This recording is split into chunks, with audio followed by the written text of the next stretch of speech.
Hello everybody, back again. This time we'll be practicing balloons. So I'm gonna do some I already know, then I'm gonna learn some new ones. So first I wanna make, let's see.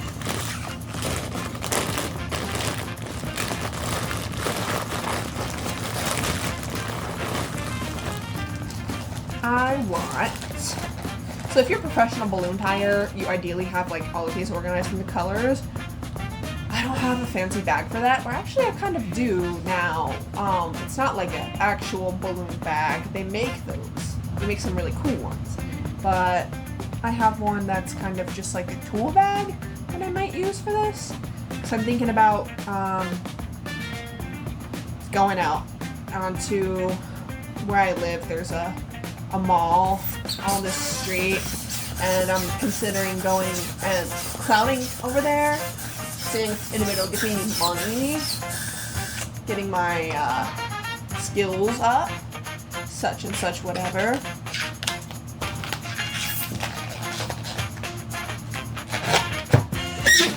First thing you always do when you do a balloon is you stretch it all the way out. If you don't stretch it out, it will pop. We're gonna make a dog. The dog is the first thing I learned how to make.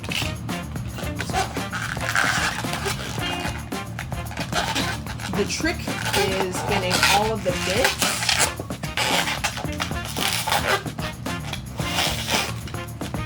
the two ears to be the same shape. Woo! Balloons kind of scare me because I hate when they pop.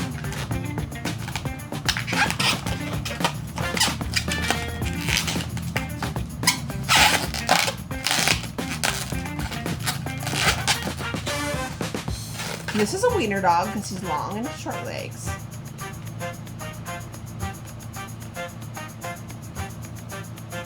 I don't know how to tell you guys how to do that, honestly.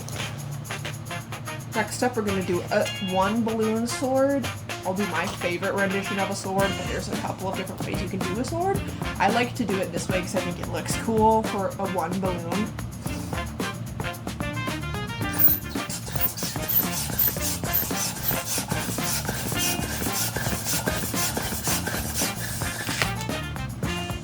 I would usually let out a little bit of air, but this does it for me because it's a kind of crappy pump.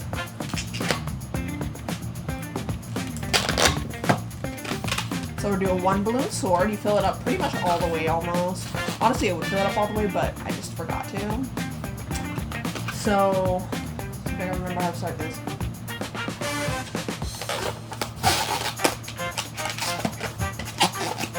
Hold it first. Make sure it's like a width that the end of the balloon will be able to fit through. And then it has this bubble here. Create a chain.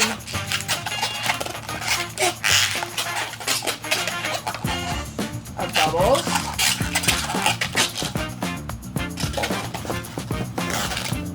And you put it through. And you've got a fancy, a swashbuckling sword.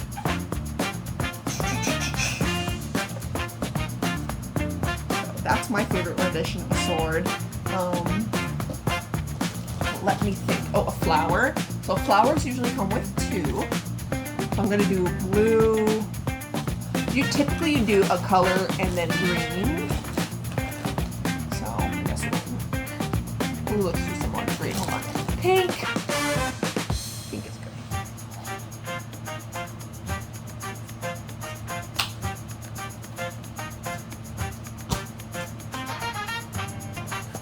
Yeah, so I was gonna do balloons at the haunted house as like a scary trick, like I popped them in people's faces, which was fun for a while until children started coming up to me and I was like, oh, I should probably not be doing that to children. So I didn't. I just gave them dogs and I'll be like, this dog will protect you from all the scary monsters that are here, so don't worry.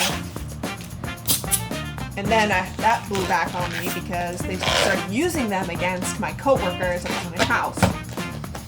My bad. Oh, I've been trying to practice this one a little bit, so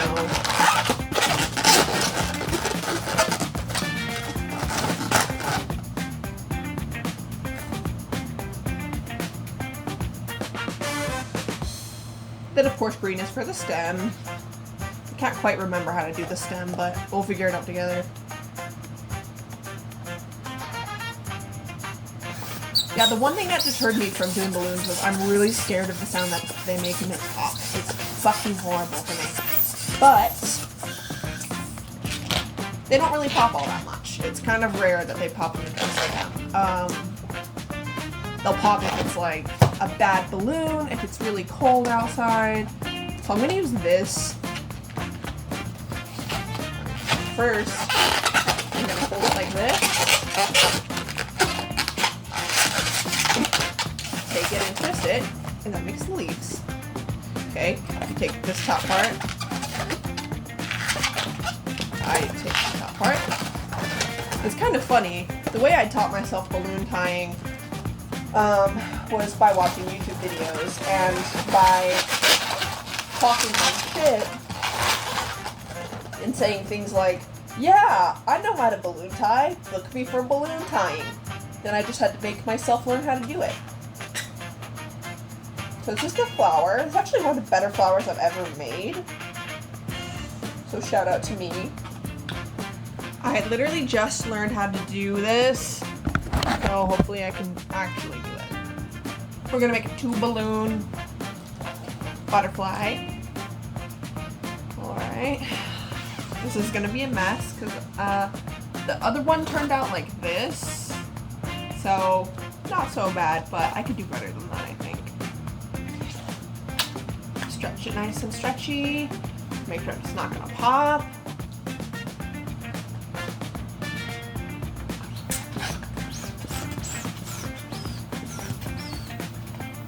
You fill up almost all the way, you leave a little bit of room. Let some air out. It's important that you do the 2 balloons the same length.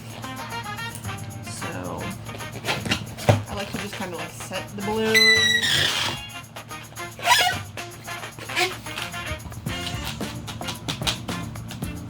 Out. And then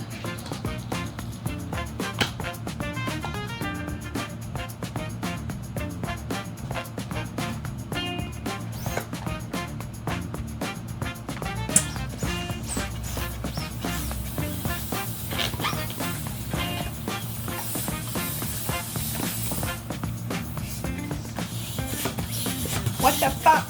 Please, inflate. Okay. These are actually very close to the same length, luckily.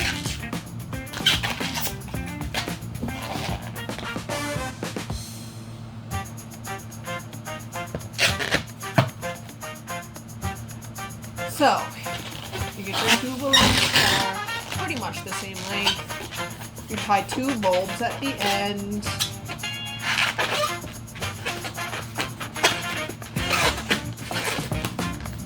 Go up to the top. You tie 2 bulbs at the top. Only enough to make a balloon tail.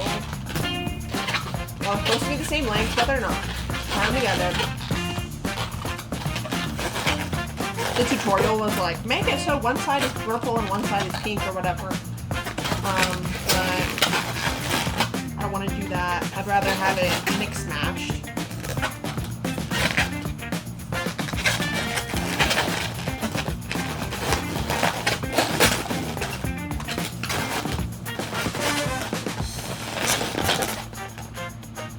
This is a trick I learned watching a Barnum & Bailey's clown video.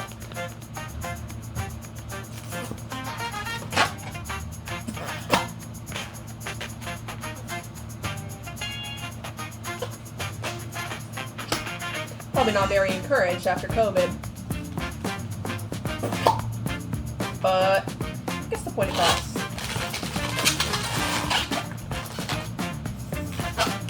And now you have a little butterfly. That's a new one I just learned.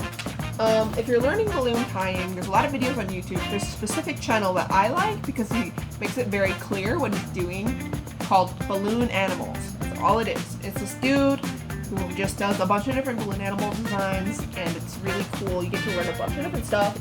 Obviously it's free, it's YouTube. So yeah, thank you for watching, and You have a wonderful day.